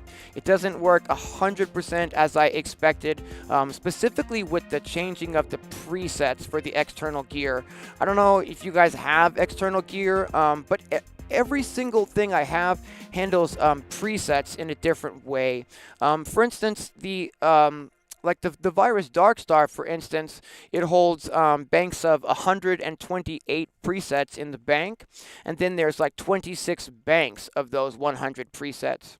Whereas something like the Digitakt and the Digitone, these allow me to put like 256 presets inside of a bank. Again, so 128 and 26 banks versus something like these, which are like 256 presets in a bank and only 8 banks. So 26 banks, 8 banks, 128 presets. So the numbers on everything I have are different.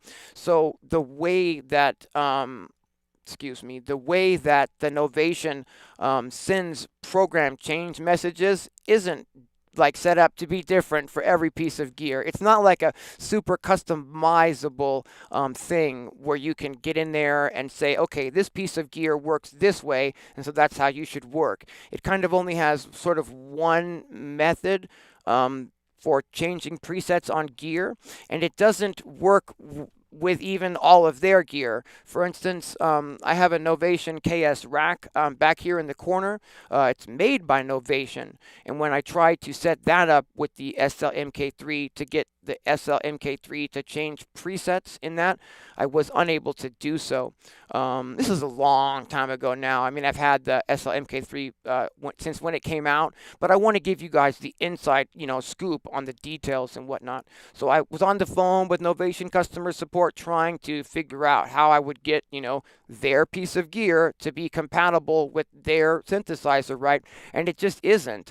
The way that thing changes presets just isn't the way that the SLMK3 sends those program changes. So those little anomalies, they kind of build up, and then so I kind of stopped trying to use the SLMK3 in that way. But again, if you're the kind of person that has all of your gear set up in one way and it doesn't change and it doesn't move, then taking the time, to really get in there and have everything set up 100%, is definitely something that might be beneficial to your workflow. It just depends, because I'm moving everything around in here so much. Those little anomalies can stop you from getting deeper into a specific piece of gear. Yeah, the program change gets nuts. Exactly. How do I use the acid box, or why? Is it better to use acid box or internal filter of source machine? That is a fantastic question, and I would love to discuss that. The reason that I got the acid box filter was I was doing a live show, I don't know, a couple of months ago now, for an online music festival called Clown Fest. And I was really leaning heavily on the Virus for a lot of arpeggio type of sounds that I was switching back and forth, so that I would always have kind of a really nice melodic element in that mix. And a lot of those presets sort of had the internal LFOs being assigned to the filter to get some sort of filter movement. And I spent a couple of days, actually, while I was setting up that set, trying to get in really deep to the Virus and, doing some routing to the mod wheel and whatnot, so that I would just be able to just, say, roll the mod wheel up and roll that filter down. But if your LFO is moving the filter the whole time, I found that a lot of times, even when I would roll the filter all the way down, the LFO built-in movement to the filter cutoff of that sound would kind of still keep it coming up in the mix. And what I really like to do is just to be able to use the low pass filter of the Acid Box 3 to just at any time, without even thinking about it at all, tonally shape the sound that's coming out of the virus. And basically the low pass is acting almost like a volume knob at that point. Let me see if I can show you what I mean. Turn our volume back up here. Okay, so we've got the virus cranking away here. I'm going to bring some of the other sounds down and focus a little bit more on the virus, right? So the virus is going through the Acid Box. Okay, and we're just going to low pass filter that down.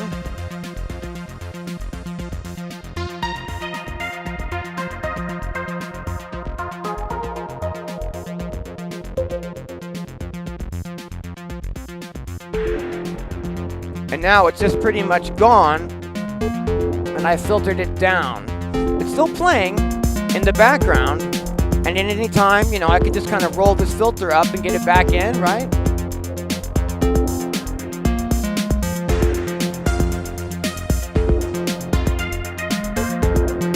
But what that does in the essence of a live mix is that gives me really, really instantaneous control over every single preset that's coming out of the Darkstar in a tonal way. And even if I was to have figured out to get it exactly where I wanted, to where I could do all this with the built-in mod wheel, there was 20 patches that I was using in that set. That's like a couple of days worth of getting there and doing all of that, kind of adjusting. And it just isn't quite giving me that result that I wanted. And I've always wanted to have a really nice external hardware filter. So I did a lot of searching to find the right one. I needed definitely to have a stereo filter and not a mono filter. And at the end of the day, that's why I chose the Acid Box. It's a stereo filter, and boy, does it sound fantastic. And I can run, anything through it. It doesn't necessarily need to be just specifically the virus, but I find it works really, really well with the virus, and the sound quality in it just helps the virus sing just that much more. Hey, what's happening? We got Ecstasy in the house, Ed in the house, Steven in the house. All right, you guys, that was what turned me away from NI. Yeah. All right, you guys. All right. If there's any other questions, please feel free to ask those. Otherwise, I think we're going to call it today. It's been almost 2 hours, and we've created a pretty neat groove from scratch, I think, especially with the sort of the power of, random as to which devices we were going to work with. If I sat down to create a groove, I certainly, wouldn't have come up with the groove that we, built here today. So that was kind of why we did that sort of let's pick which instrument we work from at which time. Hey Hayden, does the Acid Box have MIDI control?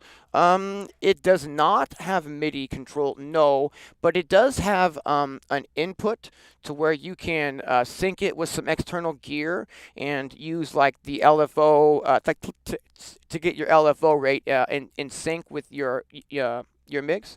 And even if you don't use that internal sync input, it has an envelope follower, which helps it kind of stick to your input rhythmically as well, which is really fun. Let's see here. I'm going to play our groove for just a little bit more, and I think we'll call it. Yeah, for CV, exactly. Yeah, so you can actually, speaking of that, the CV, you can actually use the input there to control the cutoff via CV. So you can use this with your Eurorack gear and control the filter cutoff with a CV from your Eurorack system, which is really nice. The one time I tried to do that, I think I had some sort of a ground issue because I got a whole bunch of strange noise coming through that I wasn't expecting. But I think I just needed to reroute some of the cables or whatnot for that. For the most part, I would say, my review on the Acid Box 3 is actually very simple, and that's just, if you're looking for, an amazing quality desktop filter, that's the one. It's just that simple. It's a stereo filter, and it sounds just incredible. The cutoff knob is literally like slicing butter with a hot knife. It is so smooth, and it just, oh my goodness, like I can't express how amazing it feels. Over the live stream, but it feels amazing. The Erica Box Acid, the Erica Sense Acid Box 3, absolutely amazing, amazing filter. All right, let's see here. Just going to play through our patterns one more time so that anyone tuning in late can hear what we built today. It's kind of a fun groove today. Funky groove with a big melodic lead.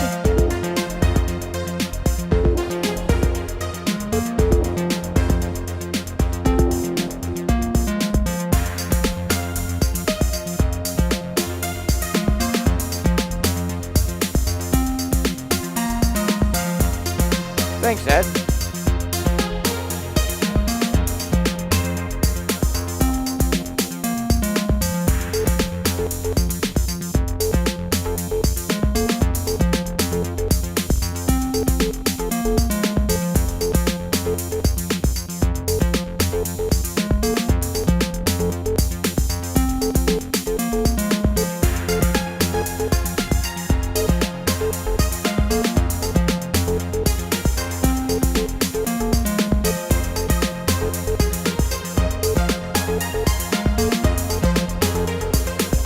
Go back and forth between playing it.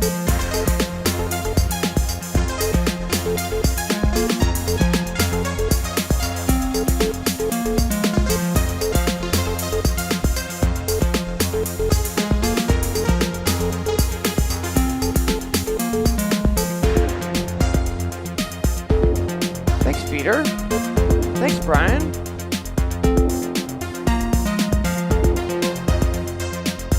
So I can switch back and forth between playing it, right? I just mute it here. 2, 3, and I meant there.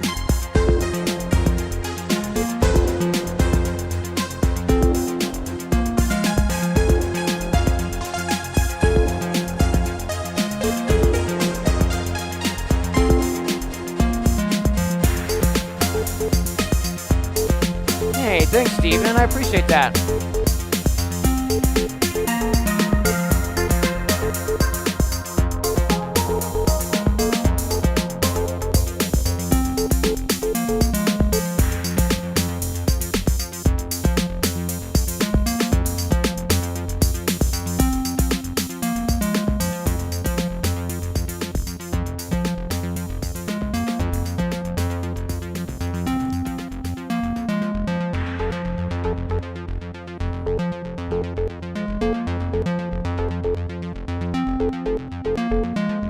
Thanks, David.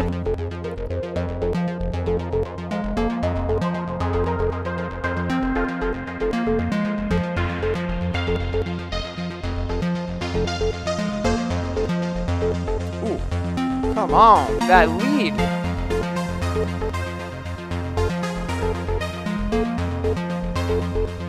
One, two, and change it up.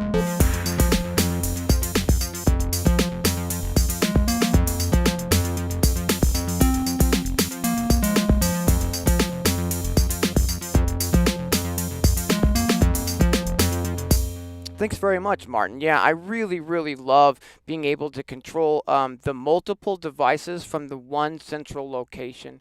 And the main reason why is so that I can literally just change the session, which I'm considering like kind of like scenes in Ableton, where each session has like different patterns that are being sent to the devices, and we can change like all of the patterns with just one click here by using this as a main sequencer. Whereas if I'm using each device's own internal sequencer and I want everything to change at one time, then I'll need to quickly make a pattern change here, then one here, and then one here, all at the same time, and remember all of those, and that gets a little bit overwhelming pretty quickly. Do I use the blue box effects? I absolutely do use the blue box effects. The reverb and the delay in this are both really nice. And there's a MIDI input on the front where you can send like your MIDI clock from your whole session into the blue box and get your delay in sync with everything as well. So that's really nice. And the built-in reverb is really nice as well. It has one of the things that I find super necessary in a reverb and missing in so many reverbs, which is a high pass filter built in so that you can remove like the low frequency content from going into your reverb. It doesn't remove the low frequency content from your actual sound. It's just built into the reverb. So like if you want to send like a snare drum to the reverb, you can have frequency content in that snare drum like all the way down to like 100 kilohertz really. But if you send that frequency range to your reverb, you're going to kind of muddy up your reverb a little bit. So I love that they have that high pass filter built in. You can get some really clean reverb sounds out of that as well. And the bonus with the blue box is that it's not just a mixer, but it's also a recorder. So we've got 6 stereo tracks, 6 pieces of gear going into the blue box, and I can record all of that individually. It'll record all 6 tracks for like the individual pieces, and also the master bus will record that as well, so that you can either just get a really clean stereo recording, or you can actually record like the stems you've put together, and then you can load that into a DAW like Ableton or something like that. But yeah, the fact it's super tiny. The jacks on the back are like those mini little tiny jacks, and I'm using these type of like adapters. Let me show you what I mean here. I'm using these, where am I? No, over here. Cool. I'm using like these little adapters to get things plugged in. They got the mini jack on the back, and then like, you got your left and your right for regular size cords, and you've got your left and your right for, like Eurorack size signal as well, which is actually another benefit, I think, to this blue box mixer, and certainly something that drew me to it was that it accepts line level signal and Eurorack level signal, which is about 18 decibels higher in volume than a standard line level signal, and it handles both of those just fine. So I can literally plug my Eurorack gear directly into it, or any of my physical hardware gear that has the standard line level inputs as well. Really fun. Hey, Oceans in Space, check out what you missed. We made this fun groove today.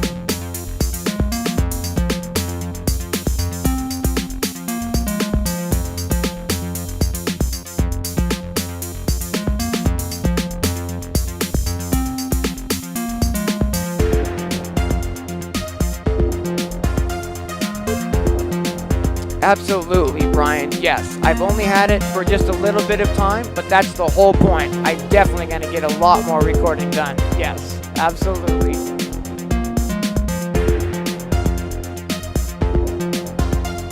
So the sequencer is playing everything on the desk, and I can mute things, and then I can play them, like the lead here. So now I'm playing the lead.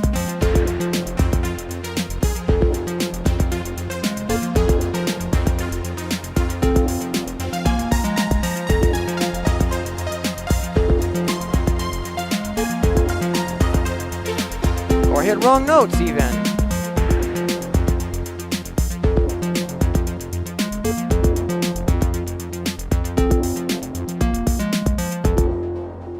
Alright, so this is Oceans in Space. This is the Novation SL-MK3, and it's a MIDI controller as well as a full standalone 8-track sequencer. So that's how I'm sequencing everything today. It allows me to create like sort of scenes like you would consider in Ableton, where there are just different patterns being sent to the different boxes, and I can switch back and forth between these patterns on the fly, all in real time. We're not plugged into the computer today, so this is all completely DAW-less.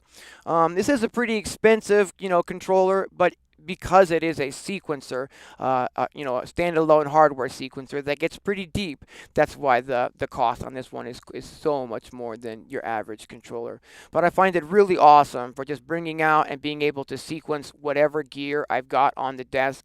And you can get as deep with something like this, sending a lot of different controls to your devices as well. You just have to take a lot of time and set that up beforehand. All right, everyone. So I know I said we're going to call it, but we're definitely going to call it today. I don't really know, what else we could do other than just, keep grinding on what we've built. And the point of this one was to sort of get something built from scratch today in a way where we didn't necessarily have a destination in mind, and we just sort of enjoyed the journey. Because a lot of the time, that's really what I'm about, just, stopping and smelling the roses and kind of taking my time along the way. I know a lot of YouTubers these days are really pushing you. You got to get stuff done in 5 minutes. You got to get your stuff done in 10 minutes. But, I don't really adhere to that, line of thinking. And I like to really put in the hours when it comes to working with stuff. And trying different things and not necessarily trying to get everything made in 5 minutes per se. That's just not really my bag. All right. So, I really appreciate everyone tuning in this week, and we will be back on next Sunday at 10 a.m. for another live stream of some sort. I'm not exactly sure yet. For those of you who might be missing the Eurorack content, that is definitely going to return soon. I'm just sort of waiting on a very large custom case to be finished being built, and then that's going to become hopefully sort of the centerpiece of my setup, and we will be doing some really extreme hybrid type of live streams once that happens. All right. Thanks, Brian. Thanks, Jeremy. Thanks, everyone. Sue, Pachu, and Peter, and Oceans in Space, and Brian, and Martin, and Ed, and Steven, and David, and everyone. I really appreciate you guys being here with me. Thanks very much. And until next time, take care.